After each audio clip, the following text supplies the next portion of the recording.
Marie-Ange Billot-Thébault, je suis originaire de l'île de la Réunion, je suis française et ma vie a été bouleversée en 1981 parce que dans l'île de la Réunion, nous n'avions pas droit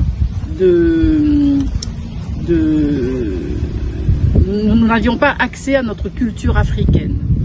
Alors en 1981, quand il nous a été donné l'autorisation de prendre possession de la culture, moi j'étais une jeune fille et j'étais une jeune fille catholique. Je ne savais pas ce que c'était que le vaudou. Et quand on a dit qu'on était libre de faire ce qu'on voulait avec notre héritage culturel, j'ai commencé à écrire une chanson. J'ai écrit une chanson qui parle de nos ancêtres parce que il y avait beaucoup de questions en moi. Je me disais qu'est-ce que c'est que la culture africaine, qui sont mes ancêtres, d'où ils venaient, et j'étais très curieuse et triste à la fois. Je me disais, ils n'ont pas eu accès à leur culture, on leur a interdit de faire du maloya, qui est la danse et la chanson traditionnelle venue de l'Afrique. Et le maloya, danse et chanson, en fait, c'est un héritage des rituels vaudous. Voilà, donc avec le tam-tam, voilà. Moi, je ne savais pas à l'époque, et donc j'ai commencé à écrire cette chanson qui commence en français, qui dit « Imagine un peuple noir, déraciné, ayant le cafard, loin du pays, très tard le soir, improvisant un petit kabar. » Le kabar, c'est le service cabaret, c'est le rituel vaudou que toutes les familles africaines en fait ont pratiqué pendant toutes les années où ils sont arrivés à la Réunion pour pouvoir nous transmettre ce qui est arrivé jusqu'à nous, pour pouvoir nous transmettre cette culture africaine et ces rituels vaudous et tout ce qui fait partie de la culture africaine à la Réunion. Voilà, donc après j'ai été très militante au niveau associatif, au niveau culturel, et j'ai fait une formation dans l'écriture, dans les médias. Je peux moi aussi faire des documentaires, écrire. J'ai déjà fait 2 livres. Mon premier livre en 2006 s'appelle Fête CAF. Et Fête CAF, c'est le 20 décembre, c'est la fête de l'abolition de l'esclavage à la Réunion. Donc vous voyez, les commémorations et l'origine et les ancêtres, ça a toujours été mon sujet de prédilection. Et au niveau associatif, mon association Écran sans frontières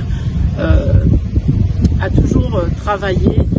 J'ai toujours fait des commémorations à Toulouse, dans le collectif 161. J'ai fait les commémorations le 23 août au Bénin. Ça, c'était en 2017, parce qu'en 2017, j'ai pu enfin mettre pied sur ce territoire du Bénin.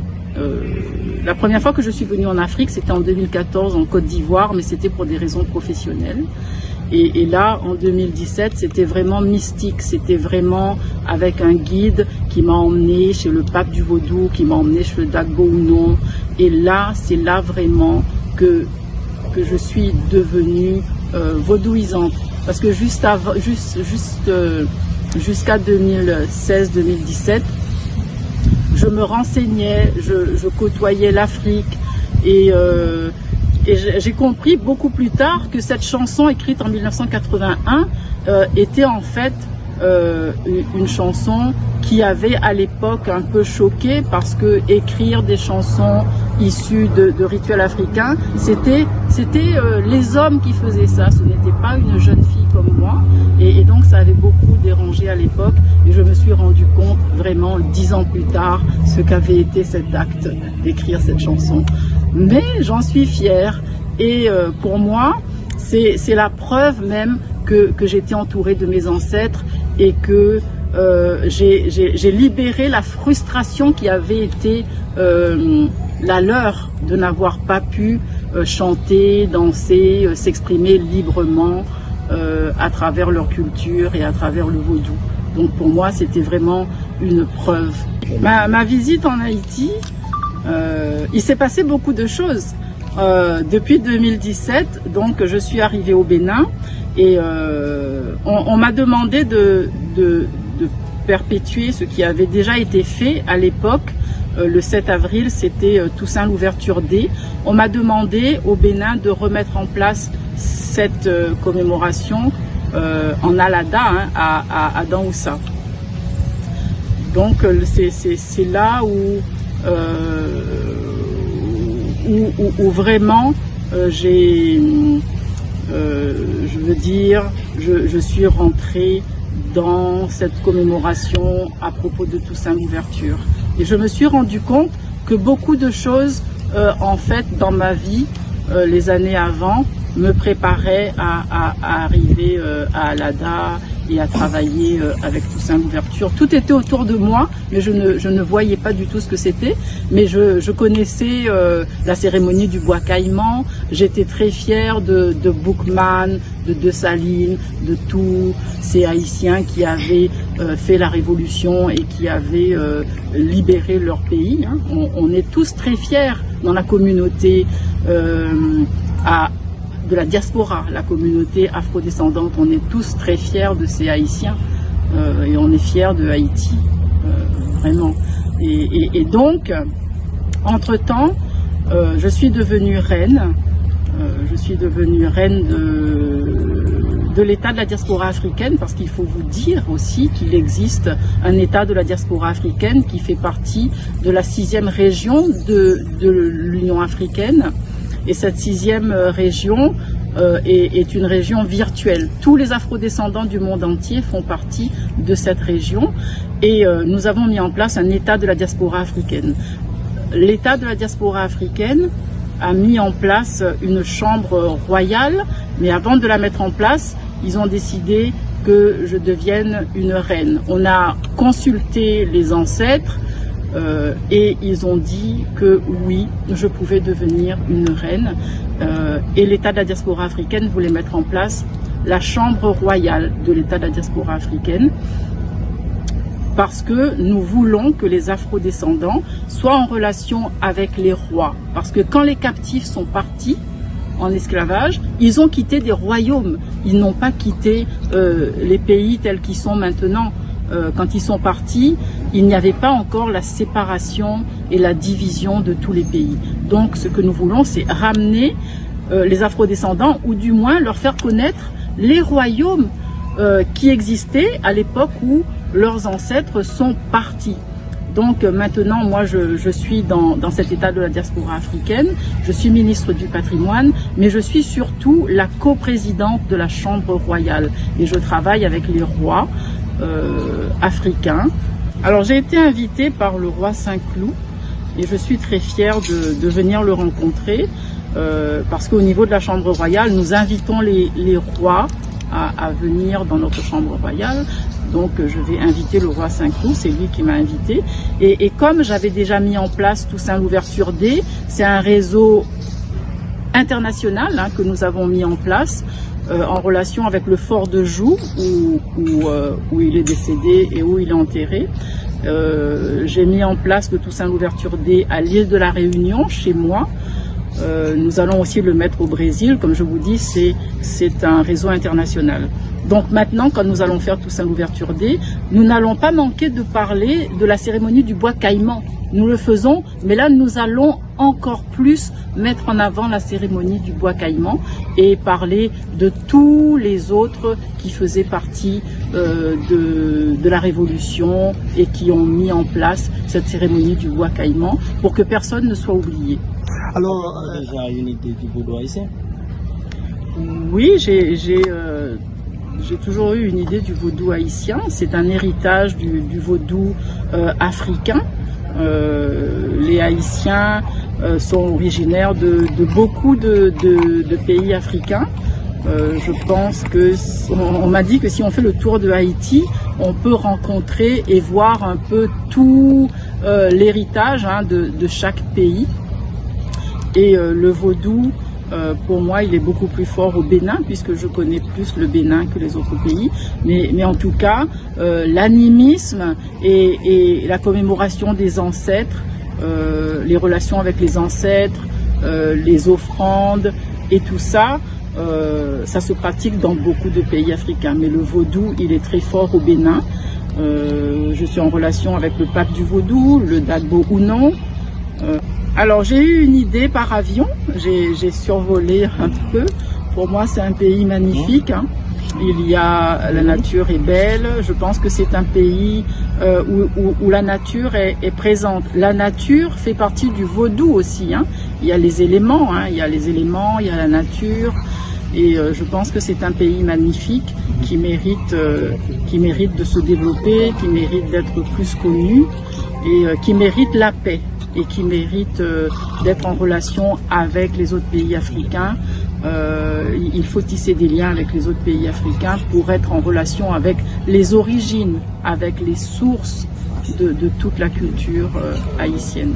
À 231e anniversaire, je suis très honorée, très fière d'être ici. Vraiment, je me sens chez moi. La nature à La Réunion est la même. C'est une île comme Haïti. Nous sommes issus de cette de cette diaspora de tous ces captifs qui sont partis, hein. Nous avons les mêmes origines africaines et il me tarde d'être à cette cérémonie pour vraiment m'imprégner de tout ça. Et je pense que les ancêtres les ancêtres m'ont amené jusqu'ici. Nous étions invités avec mon mari, l'empereur des Aïzo, le roi des Aïzo. Il n'a pas pu venir, mais je suis... Peur? Non, pas du tout. Je n'ai pas peur. Je vais découvrir, mais en tout cas ça fait longtemps que j'entends parler de la cérémonie du bois caïman et il y a 2 mois je ne savais même pas que j'allais venir ici, donc je suis mon destin. Je me dis que si je suis là, c'est qu'il fallait que je sois là, donc je viens et voilà. Nous contemplons une présence et reine pour cérémonie qui va le faire là. Alors initialement le roi Saint-Cloud du royaume vaudou d'Haïti qui est invité et Adjaoun Tododo qui est le roi et la reine pour venir participer à la cérémonie. Alors un bagage spécial dans la cérémonie ça ne besoin comprendre. C'est que cérémonie ça c'est un message direct que le roi te recevoir. Pour cérémonie ça t'es faite d'après message qu'elle te recevoir depuis 231 années. Nous ne pouvons jamais faire par remerciement à les ancêtres qui étaient bataille pour le pays. Donc maintenant, pour qui ça a choisi l'année ça, nous pouvons comprendre ça par la suite. Dans faire recherche, moi je viens de joindre que l'année ça, comme en 1791, 14 août là tombé en dimanche. Et en 1791, c'est en dimanche tout que le pays. Donc c'est jour pour jour, date pour c'est vraiment sacré les jours pour jour, date pour date là. Donc c'est jour pour jour, date pour date. 14 août 1791, 14 août 2022. Donc cérémonie de remerciement ça. Alors yo même là on parlé avec moi, yo pas dit en cérémonie, yo dit son babako, service de remerciement. Donc c'est exactement ça on a planifié pour nous faire babako service en remerciement à ancêtres. Mais on a l'autre dit plus parce que n'a profité de présence divinité ça. Parce que toute loi ça va le manifester pour nous demander la paix sur Haïti.